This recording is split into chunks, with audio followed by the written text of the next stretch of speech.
Jadi itu penyakit laten ya, melihat orang lain apa, senang, kok tahu melihat istrinya dan senang. Wah, itu kasus orang merantau dan yang tidak merantau supaya gak tersinggung. Saya memang sengaja mau memberi kajian yang ringan tapi bermakna, karena agama ini sebetulnya dimulai hal-hal yang ringan. Nggak ada ceritanya filosofi agama itu berat, karena jubilatil ukul ala qabulil haqqi. Semua ulama berpendapat akal itu dipaksa untuk menerima kebenaran.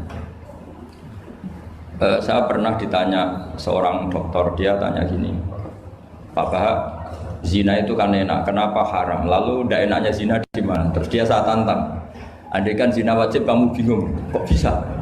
Kalau setelahnya terus tak suruh lagi kamu bisa, ya udah bisa, mau akhirnya dia mikir iya ya, kalau wajib malah bingung, harus mengumpulkan uang untuk murder, dan kalau dia senang seseorang tidak harus kesampaian, ya kan? Kalau kamu senang seseorang kan tidak mesti dia senang kamu, kan repot kan? Kalau senang tidak mesti dia senang kamu, atau nggak senang maunya dibayarkan repot. Mendingan diharamkan terus tidak usah, kan enak malah. Tidur di kamar happy santai, syukur-syukur itu terganti oleh sujud, oleh munajat, oleh kesenangan-kesenangan yang religi. Misalnya maling diharamkan ya enak, kalau kita boleh maling malah digebuki orang malah repot. Barokahnya diharamkan tidak dapat pahala, tidak digebukin orang gitu. Sama, jadi perlu membuat argumentasi agama itu penting. Selama ini ada kesolehan amatir, itu yang sering saya kritik setiap saya ngaji, itu kesolehan apa? Amatir. Misalnya gini, kadang-kadang orang ngeluh gini, Islam itu repot, mau kebar gak boleh, mau bebas gak boleh, andai kan boleh semua kan enak. Pertanyaannya adalah, ketika boleh semua, apakah lembaga maksiat ini tidak ada aturan? Kan tetap ada aturan. Boleh pakai kalau bayar, itu aturan enggak? Aturan. Kalau yang cantik mahal kan aturan. Kalau apa khomer atau arak yang enak mahal kan aturan. Artinya gini, di tempat yang maksiat pun banyak apa? Aturan. Kenapa aturan di tempat maksiat kamu anggap kebebasan, sementara agama ngatur kamu anggap pengekangan? Nah, ini namanya soleh amatir apa? Soleh amatir itu yang latihan soleh. Tapi kalau solehnya sudah lama, kayak saya ini masuk soleh sudah lama, tidak tahu saya. Dari Gus Bak Syukur yang nggak seneng namanya akan komentari ujub, ya sudahlah itu biasa manusia seperti itu. Seperti sama merengut, yang senang akan bilang pemikir serius, yang nggak seneng mau kok merengut orang ita itu ya gitu, yang seneng bilang wah itu sibuk ngalor ngidul gitu. Yang nggak seneng kan bilang wah ita itu. Jadi itu kan nggak usah dipikir lah, komentar orang itu nggak usah dipikir. Jadi ini penting saya utarakan. Sehingga saya berpikir, terutama untuk zaman akhir, saya ulang lagi terutama untuk zaman akhir, saya buktikan sekian ayat. Sebenarnya saya hafal Quran, tapi ini tak bawa Qurannya supaya nanti kamu bisa nyari ayatnya. Syukur-syukur kamu bisa nyanyi saya hafal Quran, bagus ini. Kalau enggak ya kacau ya. Sekarang kan banyak orang bantah apa orang hafal Quran, dia sendiri enggak hafal. Saya sering di Jogja, Gus saya mau tanya tafsir sama jenengan, karena tafsir Kemenak itu ada kesalahan sekian 2000 itu, tak tanya kamu hafal Quran enggak? Aduh repot ini kata saya. Ini kayak Tyson tinju sama Elias Pikal gitu. Kalau kelasnya nggak sama mati soalnya kan.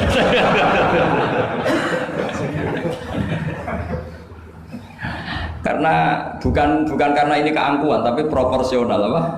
Proporsional. Saya cerita yang ringan-ringan saja, sebagaimana sanad saya dari guru-guru saya ila Rasulullah Shallallahu Alaihi Wasallam. Agama itu dimulai dari kesenangan, happy. Faroh kalau dalam bahasa Arab al-faroh. Ayatnya jelas kul bi fadlillah wa bi rahmatih fa bidzalika falyafrahu. Ingat Muhammad dengan fadl Allah, anugerah Allah dan rahmatnya, kemudian dengan itu kamu harus senang. Sehingga dengan senang kepada Allah dan Rasul itu nikmatnya Masya Allah. Andai kan senang itu bisa ditakar, orang yang sedang tahajud menangisi dosanya plus menangisi nasibnya kalau di perantauan itu. Itu senangnya sama orang yang sedang dugem itu mesti kalah, mesti senang yang sedang tahajud. Karena orang-orang maksiat itu sebenarnya orang-orang susah. Kalau tidak susah gimana? Setelah itu semua ditanya senangnya di mana? Tidak tahu dia mabuk. Sementara senang kamu ingat betul tadi malam saya nangisi dosa-dosa saya, nangisi nasib saya, kemudian tenang karena kembali ke Allah, kembali ke Rasul. Itu luar biasa senangnya. Tapi masalahnya sekarang ibadah itu kayak ancaman. Kalau ada pondok mewajibkan tahajud itu santrinya itu sudah mendelik dulu. Kalau di masjid-masjid gini itu kira-kira diwajibkan tahajud orang juga protes. Ini aliran sesat, sunat kok diwajibkan. Jadi agama itu banyak keunikan. Tapi yang jelas saya pastikan kamu harus senang. Kata Rasulullah SAW tadi, salasun mangkun nafihi wajata halawatal iman. 3 hal ini, kalau 3 hal ini ada pada kamu, ada pada kita, pasti kita ini menemukan halawatal iman, manisnya iman. Yaitu satu, ayyakuna Allahu wa rasuluhu ahabba ilaihi mimma siwahuma. Bahwa Allah dan Rasul itu lebih Anda cintai ketimbang yang lain. Mencintai Allah itu nikmatnya Masya Allah. Caranya gimana supaya kita istiqomah ibadah? Anggap hidup kamu itu sehari. Saya ini di Jawa celok besar, tapi punya uang 200.000 itu mira banyak sekali. Bukan banyak, banyak sekali. Karena saya ngitung hidup itu per hari. Karena aturannya orang soleh, sama tak ijazahi, pasti kamu gak mau. Karena kamu pecinta won. Pasti tidak mau. Syarat sahnya orang soleh itu harus nganggap hidup itu hanya sehari. Hanya apa? Wa'mal li akhiratika ka'annaka tamutu ghadan. Beramallah untuk akhiratmu seakan-akan besok mati. Coba kamu yang di perantauan, bayangkan maksiat sampai 60 tahun ke depan kan berat. Sampai seminggu saja kira-kira berat kan. Tapi kalau bayangkan, saya tidak akan maksiat semalam ini karena besok saya mati, sukses. Besok berpikir gitu lagi, saya tidak akan maksiat kan hanya sehari. Ternyata besok hidup lagi. Berpikir gitu lagi, tahu-tahu mati betulan setelah 60 tahun. Jadi itu apa ya, satu konsep dari Rasulullah supaya orang itu meninggalkan maksiat itu ringan karena bayangannya hidup banyak. Coba yang ahli maksiat itu diberitahu besok kamu mati, kira-kira malamnya maksiat enggak? Kamu maksiat itu karena bayangkan hidup masih lama. Makanya kata Quran, wahai orang-orang yang beriman, alam yakni lil ladzina amanu an takhsha qulubuhum li dzikrillah wa ma nazala minal haq. Orang-orang iman itu sudah saatnya khusyuk. Kamu jangan seperti orang-orang dulu. Orang-orang dulu fatola alaihimul amatu faqasat qulubuhum. Orang itu menjadi wangkot, menjadi keras hatinya karena merasa hidupnya itu panjang. Ini penting, ini konsep-konsep yang ada di hadis sahih. Jadi tidak perlu kamu soal ini sahih apa enggak, tak pastikan sahih. Saya ini baca hadis lama sekali. Jadi yang nyoal harus imbang. Kalau enggak kayak Tyson dengan Elias Pikal. Supaya clear, supaya jelas. Saya sering ketemu para pemikir di Jogja dan berkali-kali saya bilang harusnya diskusi itu imbang. Ini bukan karena keangkuhan tapi karena proper. Awal maksiat itu dimulai karena tidak senang tercari kesenangan dan pilihannya maksiat. Coba kalau kesenangan itu ada pada taat, itu luar biasa. Sampai Rasulullah itu menggambarkan ketaatan yang baik itu ada hadis yang mungkin kalau orang Jogja, orang Solo itu tidak siap karena agak priayi. Nabi pernah ngendikan wa fi buti ahadikum shadaqah. Kamu ngeloni istri kamu itu ya sedekah. Sahabat ya tanya, ayati ahaduna syahwatahu wa walahu ajrun. Yang benar aja ya Rasulullah, masa urusan seks, urusan biologis kemudian dia dapat apa? Pahala. Nabi jawabnya ringan saja. Alaihi salawatu aha fi haramin akana alaihi wisrun. Kalau yang digauli itu istri orang atau yang enggak zaujahnya, enggak istrinya, apa dia ada dosa? Ya dosa ya Rasulullah. Fakadzalika lawatu aha fi halalin kana lahu ajrun. Ya begitulah kalau dia kalau salah letak haram, kalau tepat sasaran ya halal. Segampang itu ibadah itu. Jadi ngumpulin istri ibadah, nimang anak ibadah, ngaji begini ibadah, meskipun nggak paham, nggak ada syaratnya paham. Yang menyenangkan dalam Islam kan gitu, ngaji itu udah harus paham. Yang penting datang, pura-pura paham, selesai.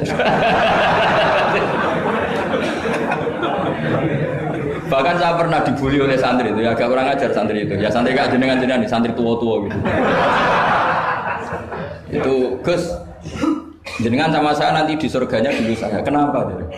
Karena kata Rasulullah SAW itu man salaka tariqan yaltamisu fihi ilman sahalallahu lahu tariqan ilal jannah. Orang yang mengambah jalan, yang mencari jalan, berjuang sekolah, nyari ilmu. Nyari yaltamisu itu maknanya nyari iltimas. Maka orang yang mencari ilmu itu sahalallahu lahu tariqan ilal jannah, akan dimudahkan jalan ke surga. Itu yang nyari loh Gus. Kalau sudah ketemu kayak jenengan enggak masuk hadis itu. Makanya bersenanglah yang sedang nyari tapi belum ketemu. Karena hadis itu untuk yang masih mencari. Itu pasti sampai Anda saya. Wah saya mikir, wah ini nyari hadis apa yang bela saya? Karena hadis ini itu tidak mihak saya, nggak mihak yang sudah ketemu. Yang namanya nyari kan belum ketemu, maka bergembiralah yang nyari ilmu udah alim-alim. Karena syaratnya, ya kan? Man salaka tariqan yaltamisu fihi ilman sahhalallahu lahu tariqan ilal jannah. Siapa yang berjalan atau menempuh satu perjalanan mencari ilmu. Di mana-mana mencari itu sudah ketemu belum?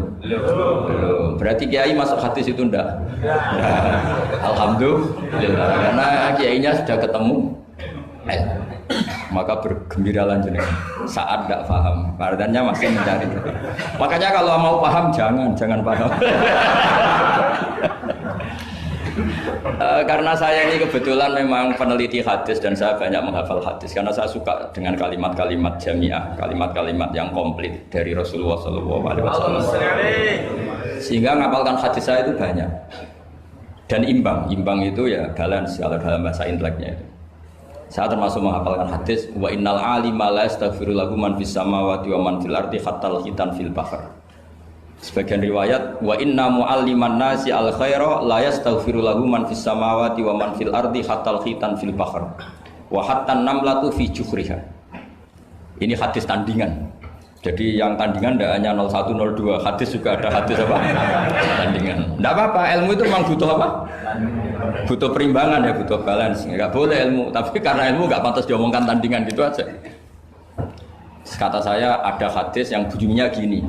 Wa innal alima, orang alim itu akan dimintakan ampun oleh penduduk langit. Jadi semua malaikat Jibril dan Mikail, semoga termasuk Israel, itu memintakan maaf untuk orang alim, tidak yang belum alim.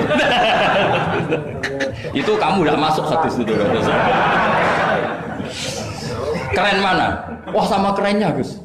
Saya masuk surga, yang jenengan nanti juga masuk surga. Ya sudah, nggak usah geger ketemu di sana. Jadi ini penting. Nah sekarang problem Islam sekarang adalah yang garis keras pakai hadis-hadis garis keras untuk mengadili yang garis lunak pakai hadis-hadis yang garis lunak untuk mengadili hadis kelompok-kelompok garis keras itu tidak fair. Nggak fairnya adalah Islam itu kafah itu artinya konsepnya itu komplit, tidak boleh separuh. Saya punya sedikit ini yang agak serius, tapi tidak usah masukkan hati. Nanti kalian protes nggak bagus Israel itu kalau kalian. Begini, Abu Bakar As-Siddiq itu terkenal layinal janib, mutawadi, layinal janib, sahlal akhlak, namanya layinal janib. Orang yang sopan sekali, santun sekali, santun, sopan, terus simpatik, sangat-sangat simpatik. Namanya Abu Bakar As-Siddiq. Tapi ketika beliau sudah iman, beliau iman itu kalau nggak salah ya kira-kira Saniyasnen atau ya Salisa Robiah atau berapa lah. Karena kalau dalam sejarah awaluman amanah itu sebetulnya Khadijah. Awaluman amanah mutlaqan itu sebetulnya Khadijah. Awaluman amanah mutlaqan bisa saja Sayyidina Ali dan awaluman amanah mutlaqan bisa saja Abu Bakar Siddiq. Saya sedikit cerita ya supaya tidak gaduh dalam sejarah. Ketika Rasulullah umur 25 itu ketika beliau umur 20 itu Khadijah itu karena punya paman penginjil namanya Waraqah bin Naufal itu sudah tahu kalau Nabi akhir zaman ya Muhammad itu, sehingga dia memerintahkan hulamnya namanya Maisarah. Maisarah itu nama cowok, nama lelaki. Ini perlu dicatat. Nanti kalau kamu tahu Maisarah menemani Nabi dalam perjalanan, terus kamu tiruah cari Maisarah ya. Maisarah itu nama lelaki ya. Lihat ya, Maisarah itu nama. Orang Arab memang lucu. Biasa nama lelaki pakai tak muannas kalau dalam ini Mas Rois ini bahasa gontornya itu. Kalau bahasa Arab biasa Maisarah lelaki, Tolha lelaki, Hamzah lelaki. Jadi biasa kalau dalam bahasa Jawa kan enggak soleh dan solihah, muslimin dan muslimat, pokoknya kalau ada tak itu manas. Soalnya bahasa itu agak harus, tapi tahunya baru gitu sudah bagus loh, bisa naik kelas. Akhirnya Maisarah itu disuruh Khadijah khusus untuk meneliti Muhammad. Dulu masih jangkar karena belum Rasulullah. Setelah diteliti di perjalanan ke Syam, mengikuti dagang.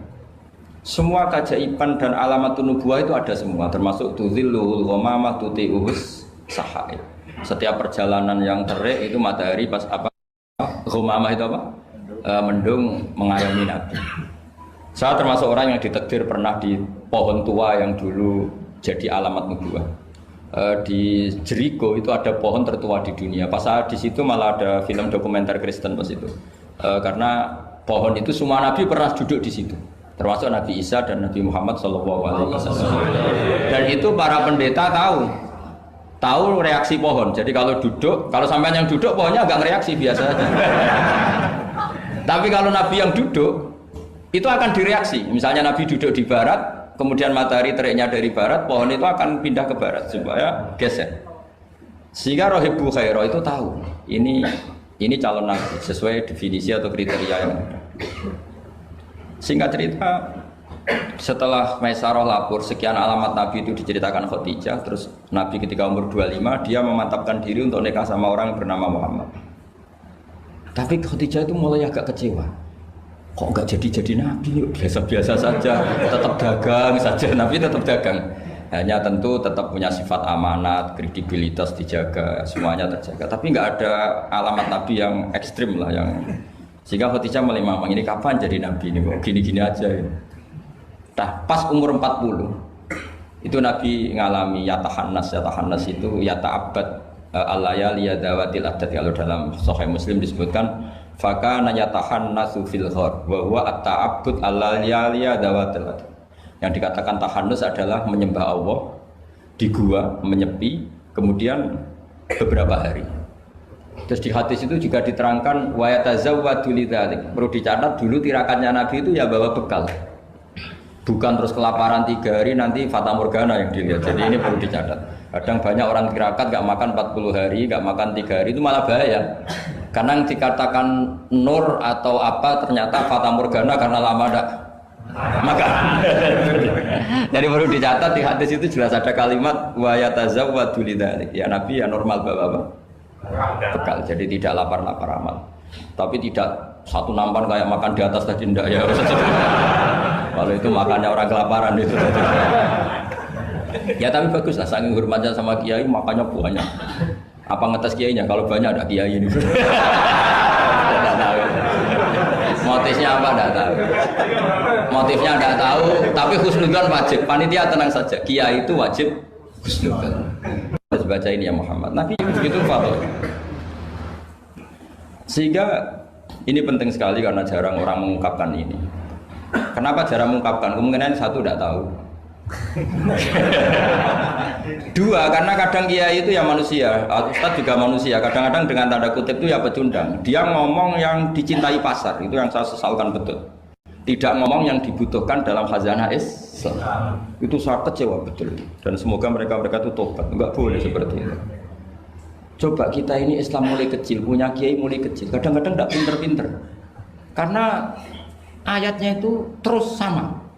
Kubu sebelah misalnya dalil ayat ini, yang ini terus gitu aja. Kalau orang sunat diceritain Nabi Ibrahim sunat 80 tahun itu pakai palu, pakai apa itu kodum itu kapak langganan ya. Kalau ada orang mati ya mesti kullu nafsin dha'iqatul maut. Kalau ada orang nikah mesti faman rohibaan sunnati fakmu itu saja. Jadi umat ilmunya tidak tambah, ya sudah siapa saja yang nikah ya itu aja, yang mati ya itu aja kullu nafsin. Karena ya pasarnya seperti itu. Buat sekali-kali ada orang mati itu bilang, ayo pesta. Karena orang dolim ini sudah mati. Mengurangi beban bumi. Mengurangi beban apa? Syukurilah kematian orang fasik ini. Itu nggak disangoni sampai. Sudah ada disangoni dibenci keluarganya, ya enggak? Ya daripada gitu yang umum saja kullu nafsin maut. Kematian adalah mau'idhah, kafa bil mauti wa'idun. Cukup mati sebagai nasihat, ya ikut pasaran saja karena itu yang menghasilkan pasar. Tapi resikonya itu ilmu itu tidak tambah apa? Tambah. Ini kritikan saya, semoga ini membantu ya supaya ustadz-ustadz itu kalau ngaji itu mikir yang dibutuhkan umat, jangan permintaan pasar, itu tidak bagus. Saya datang ke sini juga bukan karena undangan. Saya yang bilang saya tanpa diundang pun datang ke Korea karena saya ingin sujud di bumi ateis supaya nanti keren. Keren betul, sampean tuh keren betul, sujud di bumi. Wah itu pol kerennya tuh, hebat. Kalau sujud di Mekah, Medina, di Indonesia itu kan wajar. Ini sujud di bumi. Jadi kalau kamu ditanya, saksinya siapa kalau kamu sholat di Gonjong? Tahu ini ingin? Hasan. Yang seru yang awal. Enggak yang lain yang GG. Gonju itu apa? Suwon. Sama lagi. Itu malaikat mesti itu apa itu? Parah lagi kalau ditanya, sujudnya di mana? Di kamar mandi. Karena kalau pas kerja kan hanya dikasih waktu berapa ini? 5 menit dan itu pura-pura di kamar mandi. Keren enggak? Keren. Jadi padahal bumi itu akan bersaksi yang dipakai tempat sujud. Itu paling keren mesti yang Korea. Apalagi yang pas kerja. Kalau di sini kan masjid masih normal. Kalau pas kerja kan di kamar mandi. Iya di pabrik ya maksudnya. Oh iya. Jangan yang priai yang itu, yang enggak priai itu. Di gudang ya? Ya. Di mana, Pak? Sampai mesin ya? Ayo. Mesin sebagai saksi. Ya bagus lah. Saksinya apa? Kubuta gitu. Yang jelas jangan kerja di pabrik salib. Saksinya apa? Kerjanya bikin apa? Ya, pas waktu sholat. Saksinya apa? Itu. Bisa berhadapan-hadapan itu saksi sama yang disaksikan. Begini ini intermezzo saja tapi betul. Jadi kemudian Khadijah kembali ke Khadijah tadi. Rasulullah itu nggak bisa baca. Walhasil akhirnya ditakdir bisa. Saya mengatakan bukan karena belajar, ditakdir bisa. Karena syaratnya Nabi itu harus ummi. Ummi itu keibu-ibuan. Tapi Nabi itu uniknya begini. Justru beliau ngira itu malakul maut. Jadi pulang itu yarjufu fuadu. Dia gemeteran sekali. Nangis pulang itu yarjufu fuadu nangis. Terus bilang ke Khadijah zamiluni. Coba saya kasih selimut. Kalau dalam bahasa Arab itu boleh khitab sama perempuan itu pakai ya mu'annas sama khotoba atau pakai mudzakkar ghaib, al-mudzakkar mukhatab jamak, tapi niatnya ahli. Jadi kalau orang Arab bilang, normalnya kalau perempuan kan zamilini karena khitabnya satu yaitu Khadijah. Tapi Khadijah itu nama ahlun, nama keluarga. Sehingga dalam bahasa Arab juga boleh zamiluni apa? Pakai khitab apa jamak mudzakkar. Khadijah terus dikemulin. Di mana-mana namanya ketakutan itu ya dikemulin. Dan di mana-mana kalau ketakutan itu cari istri. Yang bayang di perantauan ya kalau ketakutan. Enggak usah lah banyak menyinggung orang. Pokoknya seperti itu. Sunnah manusia apapun hebatnya kalau ketakutan itu nyari istri. Jangan bahasakan nyari perempuan, nyari istri ya. Garisnya jelas ya. Kalau ketakutan nyari apa? Istri. Nyari istri apa nyari perempuan? Istri. Alhamdulillah. Bagi yang punya. Bos. Akhirnya dikemulin sama Khadijah. Ada apa? Oh saya tadi ketemu malakul mauti gini-gini. Khadijah tuh senangnya bukan main. Ini yang saya tunggu. Hampir saja saya putus asa. Takut kamu nggak jadi nabi.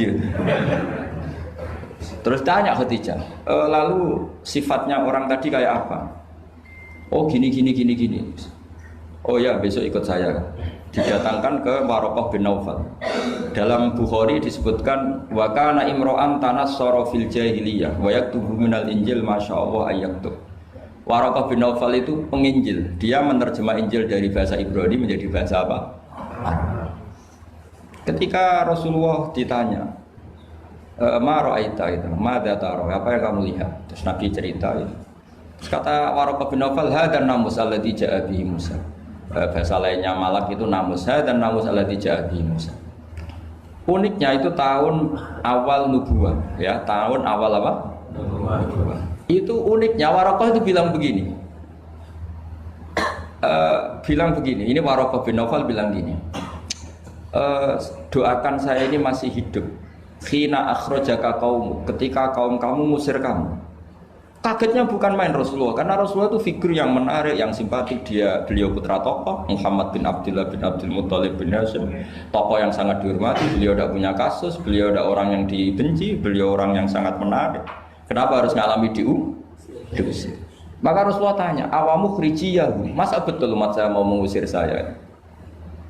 Tapi siapa? Waraqah tetap bilang, ya letani fiyajat anhina akhrajaka qaum. Doakan semoga saya ini masih kuat ketika engkau diusir kaum.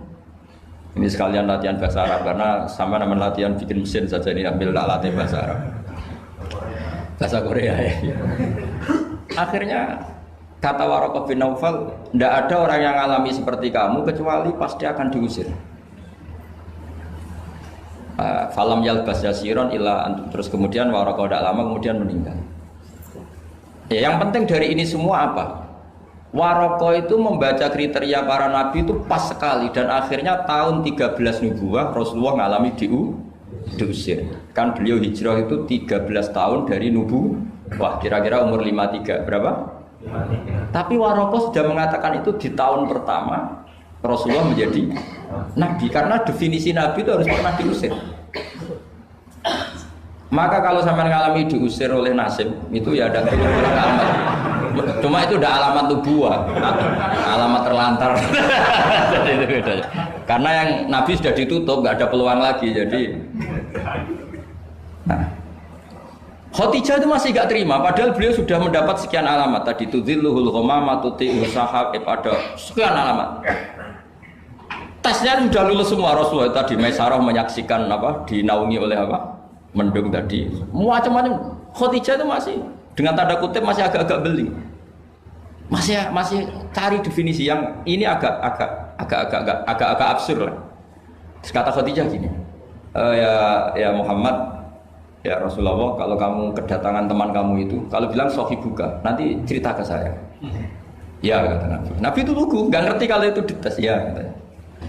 Suatu saat Jibril datang ke Rasulullah. Ini malak, ini Jibril, ini teman saya datang. Ya Nabi kadang istilahkan Jibril itu temannya. Ini teman saya datang. Oh ya. Terus Khadijah dekat Rasulullah, pas Rasulullah agak-agak dipangku manja. Fakasyafat an auratiha, sebagian auratnya Khadijah itu dibuka. Sama enggak usah bayangkan kelihatan apanya itu. Makanya saya bilang agak absurd. Ya kira-kira pupunya saja lah yang lebih mudah. Tidak lebih dari itu, jangan macam-macam.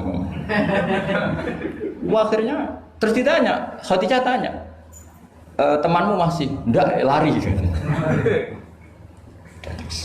Akhirnya Khadijah ditutup lagi. Khadijah nggak tahu ada Jibril, nggak tahu.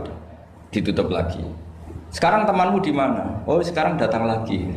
Oh Nabi diambungi sempurna. Ini yang saya tunggu-tunggu, Kang. Itu malaikat betul, bukan setan. Karena kalau setan tahu aurat kamu tahu. Artinya apa? Dalailun nubuwah itu dikaji sedemikian rupa oleh Khadijah karena beliau ponakan dari penginjil, yaitu Waraqah bin. Tentu zaman itu Injil masih orisinil, bukan kayak sekarang Lukas Matius. Tentu jadi Injil di sini bukan konotasi yang muharraf, yang apa? Enggak orisinil ya, tentu yang masih apa? Orisinil. Jadi semuanya mengarah ke pembenaran terhadap kenabian Rasulullah Muhammad SAW. Jadi Khadijah tambah mantap. Jadi Nabi dites itu ada tahu ya lugu saja. Temanmu masih lari. Terus setelah ditutup lagi, temanmu ada. Oh iya ya sekarang ada lagi. Wah ya Nabi betul. Absyir ya Muhammad, kamu harus senang, itu malaikat betul. Kalau setan tidak seperti itu. Oh, kalau ada aurat senangnya bukan main. Nah, melihat awal, saya ulang lagi ya, melihat awal dialek kenabian itu hanya dengan Khadijah karena dia keluarga terdekat beliau. Maka sebetulnya awaluman amanah mutlakon itu sebetulnya itu hampir semua ulama bilang itu Khadijah, bukan Abu Bakar. Tapi melihat peran Abu Bakar yang begitu sentral dalam mengawal Islam, orang bilang Abu Bakar. Melihat Sayyidina Ali teman kecilnya Rasulullah, orang bilang Ali. Sehingga berjanji itu, kitab berjanji itu, maulid itu kan sebenarnya kitab sejarah normal biasa, kitab akademik sebetulnya, bukan kitab mantra, kitab akademik. Beliau kalau ngendikan tuh awaluman amana minar rijal Abu Bakar, wa minan nisa Khadijah, wa minas sibyan Ali, wa minal mawali Zaid. Supaya semua kelompok terwakili, semua kelompok. Karena kalau yang pro Abu Bakar dibilang awal amanah Khadijah itu merengut. Yang bener aja kayaknya Abu Bakar. Yang pro Khadijah kalau dibilang Abu Bakar juga merengut. Yang pro Ali juga demikian. Akhirnya di tengah-tengah awaluman amana minar rijali Abu Bakrin, wa minan nisa Khadijah, wa minas sibyan Ali, wa minal mawali Zaid bin Harisah.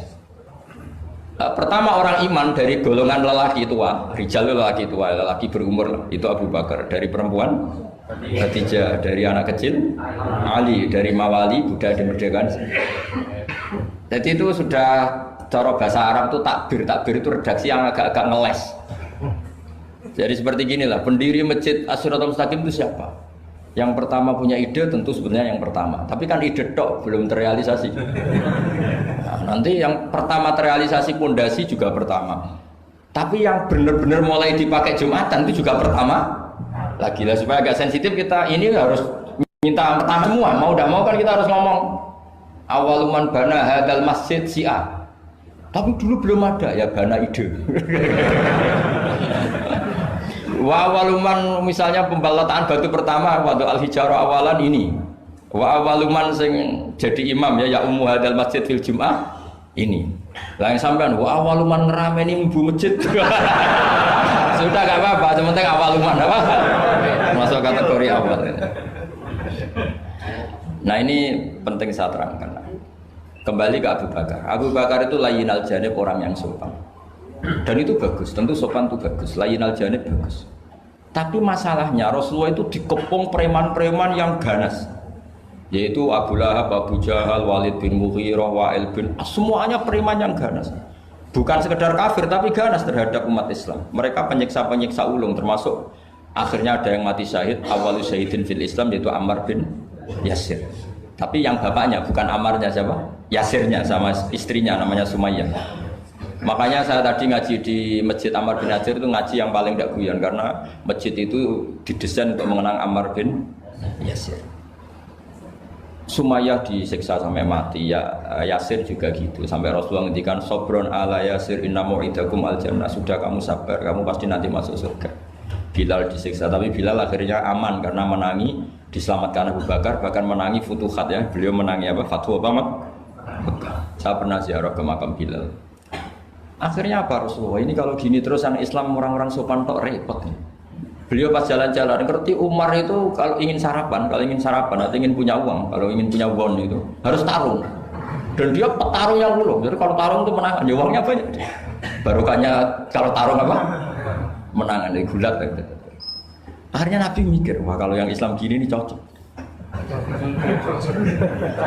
Karena kalau yang sopan-sopan tok ini kayaknya repot. Walhasil Nabi spontan donga, Allahumma a'izzal Islam bi Umar. Ya Allah, muliakan Islam ini dengan Umar. Enggak tahu apa bisa diganti a'izzal Islam bi Banser, enggak tahu saya. Karena kalau Banser sopan ya aneh, Banser kok sopan enggak jadi aneh. Atau pemuda Muhammadiyah kalau sopan kan ya jadi aneh. Masa pengawal kok sopan? Monggo nak badhe santai. Monggo. Ya enggak pantes-pantesnya. Oh, sterilkan dulu. Pas pamret sopan, wah Pak Jokowi tidak jadi pidato karena yang salaman apa? Banyak, yang minta buku banyak. Singkat cerita, betul. Karena Nabi yang berdoa itu di sebagian tarikh menyebut doanya Senin, Kamis sudah masuk Islam, hanya Senin, Selasa, Rabu, Kamis. Kalau kamu ya 30 tahun nah mungkin. Itu saja tidak mesti ya. Akhirnya Umar itu Islam. Islamnya juga unik. Dia mau mencari Muhammad, masih jangkar kalau manggil masih jangkar, belum Rasulullah. Mana Muhammad? Laqad soba, dia sudah keluar dari agama permanen ya oleh kaum